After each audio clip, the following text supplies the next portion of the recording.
Hello everyone, welcome to my channel Bold and Beautiful today. As Luna waves a gun, Steffy makes a serious error?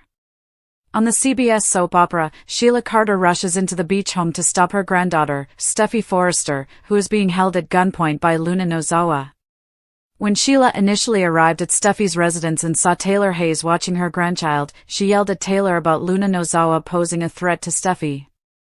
Following some coercion, Taylor gave Sheila the address for Steffy. However, it is too late, for Steffy has already fallen into the arms of Luna, who is waiting for her at the Beach House Art School with a gun. As the upcoming week progresses, B&B suggests that Luna's reign is finally coming to an end. Beautiful and brave, Steffy Forrester ambush. Next week on Bold and the Beautiful, Steffy Forrester will be held at gunpoint by Luna Nozawa. Steffy is ordered to stop preventing her from dating her father, Finn, by this two-time killer. Fortunately, today is a day off from school. Hayes Forrester Finnegan is at home with his grandmother, so we know this. Thus, his mother is in danger even though Hayes isn't at the moment. Luna also gagged and restrained Hayes' art instructor. On Bold and the Beautiful, Steffy Forrester has consistently resisted Luna's advances. Steffy's condemnation of her just served to enrage Luna further, even when Luna placed her in a cage for an impending death. Luna therefore insists that Steffy cease interfering with her relationship with her father, Finn. Steffy then falters a little by admitting that she wasn't always kind to Luna. However, lowering herself to please Luna seems to choke her. Additionally, her insane stepdaughter is able to see through this. Steffy trembles when she stares at the pistol, suggesting that she may potentially be dealing with some aftereffects of her previous shooting. Nevertheless, we can only hope that the Forrester daughter will not repeat the error of bucking Luna. Hopefully, she understands that the only option to save Luna's life may be to tell her what she wants to hear. And perhaps the teacher's life, whom Luna had imprisoned in the closet. Hopefully, she will attempt to defuse her tense stepdaughter this time. Even when faced with imminent death, Steffy Forrester has a tendency to remain unflinching. When Sheila Carter used a revolver to surround her and Finn outside Il Giardino, Steffy continued to denounce her twisted mother-in-law. At Hayes School, she is currently dealing with Luna Nozawa in the same way. Steffy refuses to lie to Luna by suggesting that they could come to an agreement. This week on Bold and Beautiful, this simply makes Luna more agitated. Given that the teacher's life is also at stake, perhaps Steffy will employ some reverse psychology and give Luna what she wants to hear. However, Luna is too intelligent to fall for another ruse, so she would need to be very convincing. Who makes a big exit among the Bold and the Beautiful? The seaside home, which is now an art school, appears to be where Luna's rule ends in Bold and the Beautiful. You can't help but worry that someone may be shot when you see this crazy person brandishing a pistol. It can get ugly as Sheila tries to defuse the situation with Luna. Sheila may need to convince Luna that she is on her side. However, one can't help but worry if Bill Spencer will learn of this and take action as well. Thus, it's possible that the publishing tycoon dodges a bullet bearing Steffy's name. Naturally, Luna will have a room full of people trying to convince her out of harming Steffy if Finn leaves for the art school after receiving a call from her. For his wife, Finn would also take a bullet. However, some fans of Bold and the Beautiful are certain that Liam Spencer will also appear and somehow absorb the bullet intended for Steffy. Others believe that if this is Lisa Yamada's last departure from Bold and the Beautiful, Sheila will be the one to murder Luna. Nevertheless, others believe Sheila will evade a gunshot that is headed for Steffy. The way things unfolds at the beach home is the subject of numerous fan theories today. This week, however, we can be sure to find out what happened to Luna Nozawa and her pistol on the CBS soap opera. Steffy Forrester's former beach house, now Hayes Art School, as the Bold and the Beautiful plunges into one of its most harrowing confrontations, Steffy Forrester, a woman intimately acquainted with the cold kiss of a gun barrel, finds herself once again staring down its unforgiving void, this time wielded not by the specter of Sheila Carter, but by the shockingly unraveled Luna Nozawa. Her stepdaughter, whose desperate grasp for paternal love has mutated into homicidal rage, a transformation. Fueled by Steffy's perceived relentless obstruction of Luna's relationship with Finn, a refusal that now manifests as a potentially fatal mistake in this deadly game of psychological chicken.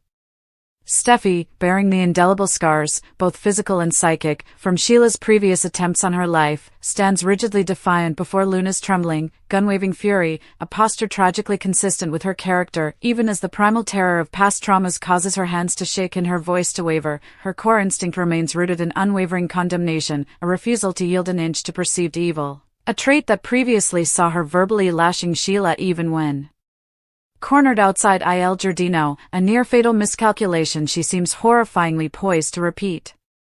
This fatal flaw, her inability to prioritize survival over principle when staring into the abyss, becomes her gravest error in this claustrophobic nightmare. Despite a fleeting, choked attempt at appeasement, an admission that she hasn't always treated Luna with grace, the concession rings hollow, devoid of genuine contrition, a transparent ploy Luna's fractured psyche sees through instantly, interpreting Steffy's barely suppressed disdain as further proof of her irredeemable opposition, thereby escalating Luna's volatile state from desperate to dangerously unhinged. Luna, cornered by her own escalating crimes and consumed by the delusion that eliminating Steffy is the only path to securing Finn's affection, is beyond reason, her eyes reflecting a terrifying blend of manic determination and profound despair, her demand echoing in the tense silence. Steffy must cease being the immovable obstacle between her and the fatherly connection she craves with a pathological intensity, a connection twisted into an obsession that justifies any atrocity. The stakes are catastrophically high, extending beyond Steffy's own life to encompass the unseen terror of Hayes' art teacher, bound and gagged in a nearby closet by Luna, a chilling reminder of the innocent collateral damage caught in this familial maelstrom, amplifying the urgency for Steffy to abandon her principled stance and employ cunning survival tactics. The hope flickering amidst the dread lies in the desperate plea for Steffy to finally learn from past near-death experiences, to understand that survival sometimes necessitates swallowing pride and deploying reverse psychology, telling Luna exactly what her shattered mind needs to hear, promises of acceptance, pathways to Finn, however false, to de-escalate the ticking bomb before it detonates. Yet, the monumental challenge lies in Steffy's ability to deliver such lies with the necessary Oscar-worthy conviction, as Luna, despite her madness, retains a cunning intelligence, hyper-aware of manipulation and primed to explode at the slightest hint of insincerity. This precarious standoff unfolds against the frantic backdrop of Sheila Carter's desperate race to intervene, having extracted Steffy's location from a pressured Taylor Hayes after bursting into Steffy's home, ranting about Luna's danger. Sheila's arrival at the beach house injects a chaotic new variable, forcing her to potentially play a dangerous double game, perhaps feigning allegiance to her granddaughter to get close, a tactic fraught with peril given their own twisted history and Luna's unpredictable state.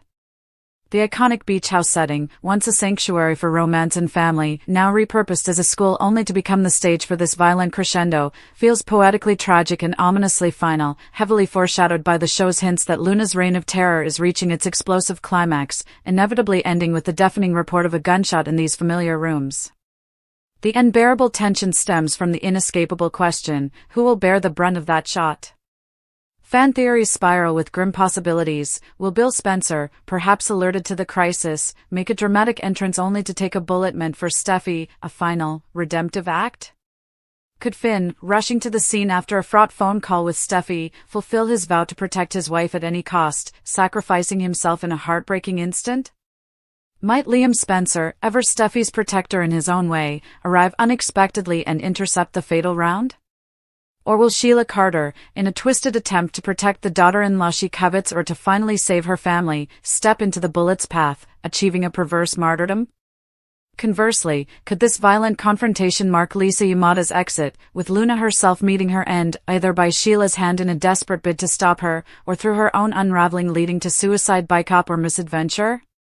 The sheer volume of potential outcomes, Finn shielding Steffy, Liam making the ultimate sacrifice, Sheila's complicated intervention, or Bill's unexpected heroism, underscores the scene's high-stakes volatility and the profound uncertainty hanging over every character present. Ultimately, Steffy's huge mistake transcends mere stubbornness. It is a fundamental failure to adapt her survival strategy when facing a uniquely broken adversary, a refusal to leverage the power of deception when honesty equals death, thereby transforming a volatile situation into a potentially lethal one for herself and others.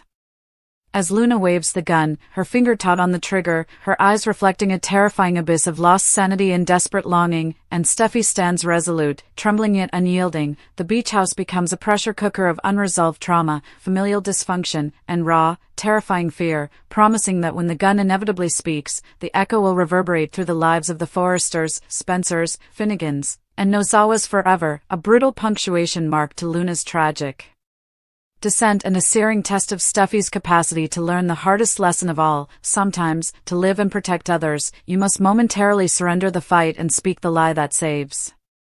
The fate of Luna Nozawa, and potentially others, hinges precariously on Steffy's next words, her next choice, capitulation or continued condemnation, in these agonizing seconds before the trigger pull. Lee's unexpected view of Savior Sheila. Luna Nozawa will be facing Sheila Carter Sharp. Although there is a shooting, the murderous problem does not end there. Lee Finnegan's viewpoint, meantime, surprises John Finnegan. Let's discuss the upcoming events in the CBS soap opera as you continue reading. Lee Finnegan's opinion. Finn discusses Luna with Lee while Steffy Forrester Finnegan is in danger of dying. Steffy did, however, leave her husband a voicemail explaining her destination and the reason behind it. It was a wise decision, especially in light of Steffy's several near-death experiences. After appearing perplexed by the message, Finn returned his focus to his mother. Finn will be taken aback by his mother's interpretation of Luna. What will she say that she hasn't said 1,000,000 times before, I wonder? Nozawa Luna's hostages. Steffy is still up against Luna's armed assault at the art school. Ms. Dillon is already restrained in a closet and gagged. It appears like Ms. Dillon made an effort to get Steffy's attention by making some noise. But with a gun aimed at the teacher, Steffy can't exactly rush to her defense. The rescue of Sheila Carter Sharp.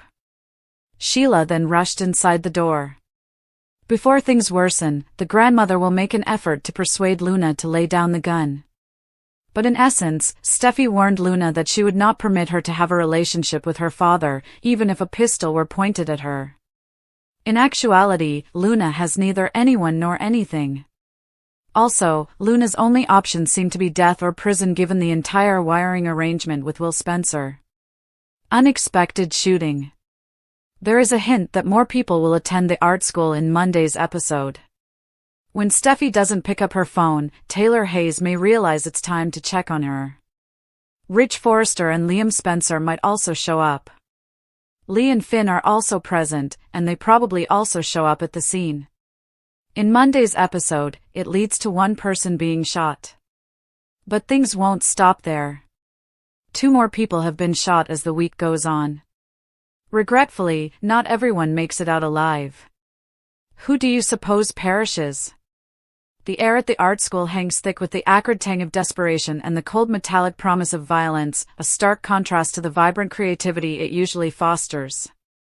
Luna Nozawa, once a beacon of youthful potential and artistic grace, now stands as a trembling monument to shattered illusions and corrosive betrayal, her finger white-knuckled on the trigger of a gun aimed squarely at Steffy Forrester Finnegan.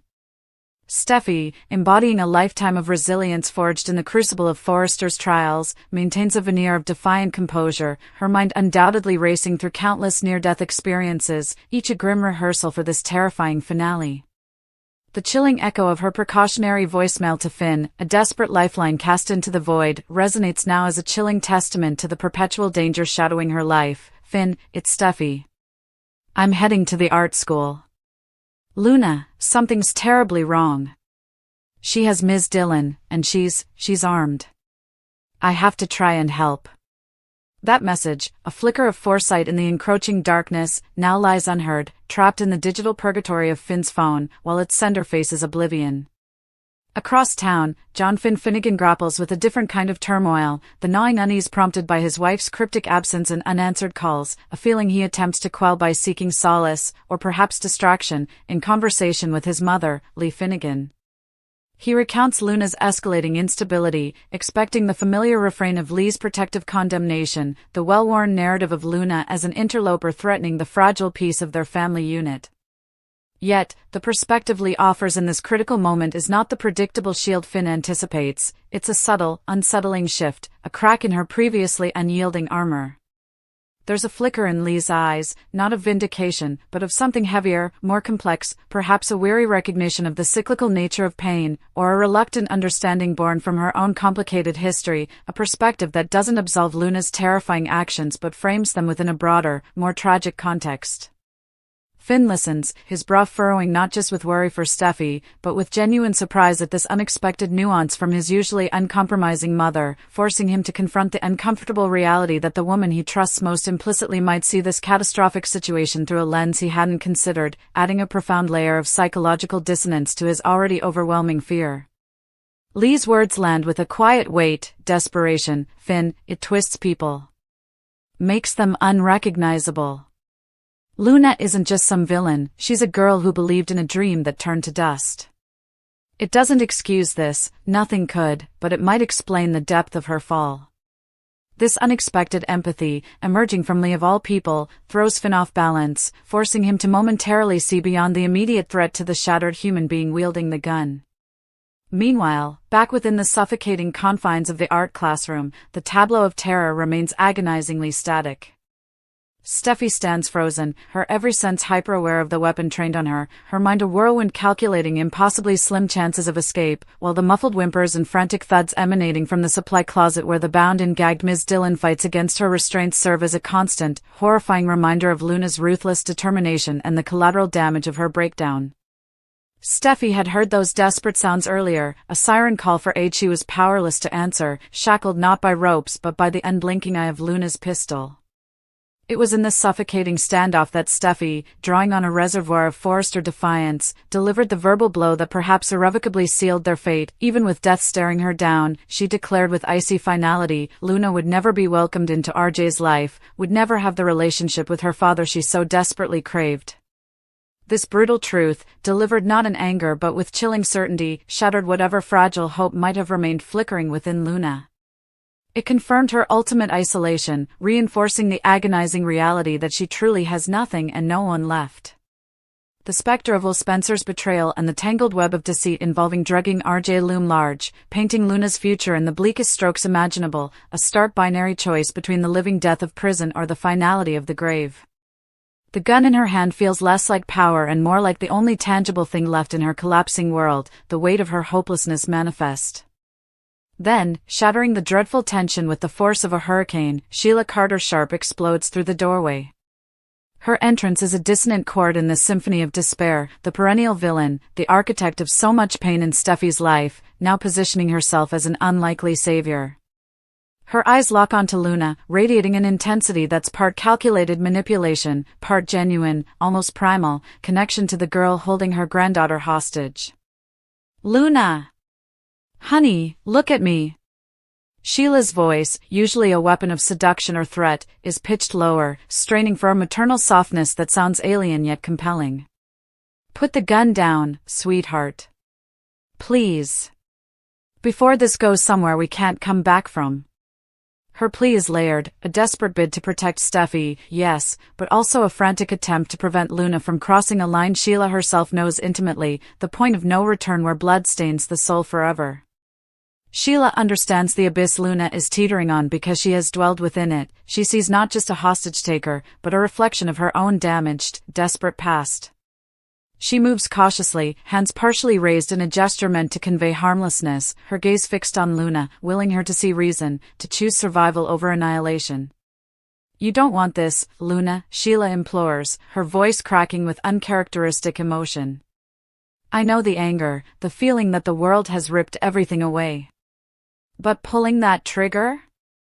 It doesn't fix anything. It only destroys you.